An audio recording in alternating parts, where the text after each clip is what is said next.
आप सभी को जय मसीह की सत्य का मार्ग परिवार में आपका स्वागत है। क्या आपने कभी सोचा है कि जब यह संसार समाप्त हो जाएगा तो हमारा क्या होगा? जब हम मृत्यु के बाद परमेश्वर के सामने खड़े होंगे तो हमारा न्याय कैसे होगा? क्या कोई बहाना चलेगा? क्या हमारी धार्मिकता हमें बचा पाएगी या फिर हमारे गुप्त पाप हमें नर्क में ले जाएंगे? आज हम बाइबल के सबसे गंभीर और निर्णायक क्षण के बारे में बात करने जा रहे हैं, महान श्वेत सिंहासन का न्याय। यह वह समय होगा जब हर इंसान के जीवन का लेखा जोखा परमेश्वर के सामने खुलेगा और उसका अनंत भविष्य तय होगा। यह वीडियो आपके जीवन का सबसे महत्वपूर्ण ज्ञान देने वाला है, इसलिए इसे अंत तक देखें। यहां जो बातें आप जानेंगे वे आपके आत्मिक जीवन को हमेशा के लिए बदल सकती हैं। महान श्वेत सिंहासन का दृश्य परमेश्वर का अद्भुत और भयावह न्याय बाइबल के प्रकाशित वाक्य चैप्टर 20 वर्ष 11 से 15 में प्रेरित यूहन्ना को एक भयानक और विस्मयकारी दृश्य दिखाया गया। उसने देखा कि स्वर्ग में एक महान श्वेत सिंहासन स्थापित है और उस पर स्वयं सर्वशक्तिमान परमेश्वर विराजमान है।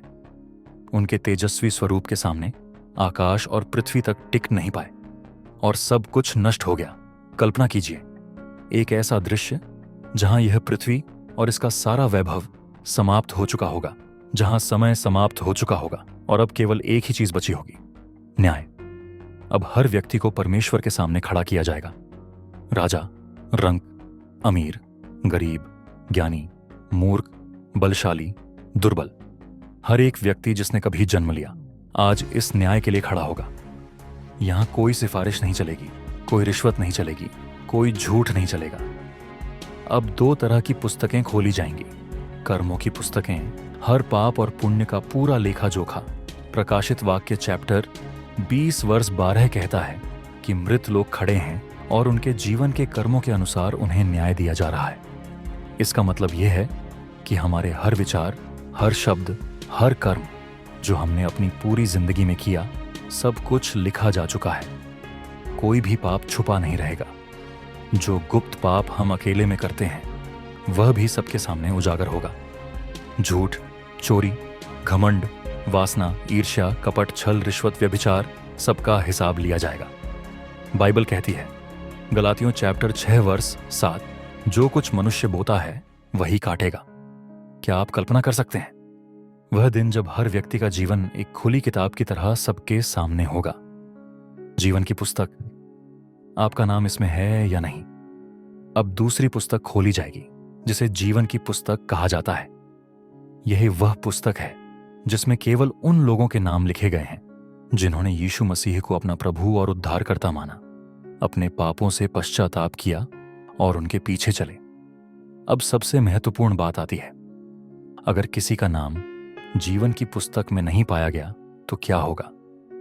अंतिम निर्णय, झील की आग। प्रकाशित वाक्य चैप्टर 20 वर्ष 15 में लिखा है, जिसका नाम जीवन की पुस्तक में लिखा हुआ न पाया गया वह आग की झील में डाल दिया गया। यह आग की झील कौन सा स्थान है? यह वही स्थान है जिसे बाइबल में नर्क और दूसरी मृत्यु कहा गया है। यह एक स्थायी दंड है जहां कोई दूसरा मौका नहीं दिया जाएगा। वहां केवल पीड़ा, अंधकार, पछतावा और परमेश्वर से अनंतकाल तक का अलगाव होगा। यही वह स्थान है जहां शैतान, उसकी दुष्ट आत्माएं और वे सब लोग जाएंगे जिन्होंने यीशु मसीह को अस्वीकार किया। क्या आप सोच सकते हैं, वह लोग जो सोचते थे कि वे धार्मिक हैं लेकिन उनके दिल में परमेश्वर का भय नहीं था, वे भी यहां होंगे।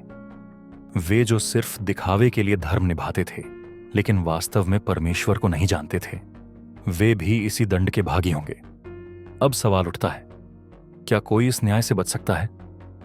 हां, परमेश्वर ने पहले से ही बचाव का मार्ग दिया है। इस न्याय से बचने का केवल एक ही मार्ग, यीशु मसीह है। परमेश्वर हमें न्याय नहीं बल्कि उद्धार देना चाहते हैं। उन्होंने हमें पहले से ही बचने का एकमात्र मार्ग दिया है, यीशु मसीह के द्वारा। जब यीशु मसीह ने क्रूस पर अपने प्राण दिए तो उन्होंने हमारे पापों की सजा अपने ऊपर ले ली। जो कोई यीशु मसीह पर विश्वास करता है, अपने पापों से पश्चाताप करता है और उनका अनुसरण करता है, उसका नाम जीवन की पुस्तक में लिखा जाता है। यूहन्ना चैप्टर 3 वर्ष 16 यीशु ने कहा, जो मुझ पर विश्वास करता है वह अनंत जीवन पाएगा। इसका मतलब यह है कि हम अपने पापों से बच सकते हैं, लेकिन केवल यीशु मसीह के माध्यम से। आपका निर्णय क्या होगा? क्या आप सुनिश्चित हैं कि आपका नाम जीवन की पुस्तक में लिखा गया है? क्या आप तैयार हैं उस दिन के लिए जब आपको परमेश्वर के सामने खड़ा होना होगा? अगर आज आपको बुला लिया जाए तो क्या आप आत्मविश्वास से कह सकते हैं कि आप स्वर्ग में प्रवेश करेंगे? अगर नहीं, तो आज ही यीशु मसीह को अपने जीवन का प्रभु बना लीजिए। उनसे प्रार्थना करें, अपने पापों की क्षमा मांगें और एक नया जीवन शुरू करें। निष्कर्ष, आपका भविष्य आपके हाथ में है। सत्य का मार्ग परिवार, आज आपने एक गंभीर और महत्वपूर्ण सत्य जाना। यह कोई साधारण ज्ञान नहीं, बल्कि आपकी आत्मा के अनंत भविष्य से जुड़ा हुआ विषय है। क्या आप इस सच को केवल सुनकर छोड़ देंगे या इस पर अमल करेंगे? यह निर्णय आपका अनंत भविष्य तय करेगा। अगर इस वीडियो ने आपको छुआ है तो कमेंट में यीशु ही मार्ग है लिखें। इस वीडियो को अपने दोस्तों और परिवार वालों तक पहुंचाएं ताकि वे भी इस सच्चाई को जान सकें। इस वीडियो को लाइक करें और सत्य का मार्ग चैनल को सब्सक्राइब करें ताकि हम आपको और भी महत्वपूर्ण बाइबल शिक्षाएं ला सकें। अब मैं आपके लिए प्रार्थना करना चाहता हूं। हे परमेश्वर, जो भी इस वीडियो को देख रहा है उसे अपने सत्य का प्रकाश दे। उनके हृदय को खोल कि वे तेरे पुत्र यीशु मसीह को ग्रहण कर सकें और अनंत जीवन प्राप्त कर सकें। यीशु के नाम में आमीन।